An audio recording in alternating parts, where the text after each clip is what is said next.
এক জঙ্গলে ছিল এক ভয়ঙ্কর সাপ। সবাই তাকে খুব ভয় পেত। তার নাম ছিল কালনাগ। সে এতটাই হিংস্র ছিল যে সামনে যা পেত তাকেই আক্রমণ করত।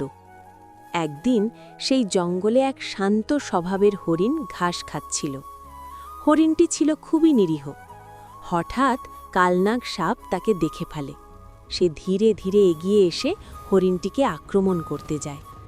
ঠিক তখনই জঙ্গলের রাজা সিংহ সেখানে উপস্থিত হয়। সিংহটি দূর থেকে সব দেখছিল। সে বুঝতে পারল হরিণটি বিপদে আছে। সিংহ দ্রুত দৌড়ে এসে গর্জন করে উঠল। সিংহের গর্জন শুনে সাপটি ভয় পেয়ে গেল। সে বুঝল সিংহের সাথে লড়াই করা তার পক্ষে সম্ভব না, তাই সে দ্রুত সরে পড়ে। হরিণটি সিংহকে ধন্যবাদ জানাল। সিংহ বলল, এই জঙ্গলে সবাইকে একসাথে থাকতে হবে। দুর্বলদের রক্ষা করা শক্তিশালীদের দায়িত্ব।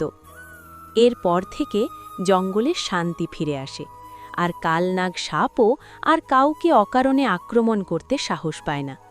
শিক্ষা: শক্তিশালী হওয়া মানে শুধু ভয় দেখানো নয়, বরং দুর্বলদের রক্ষা করাই আসল শক্তি।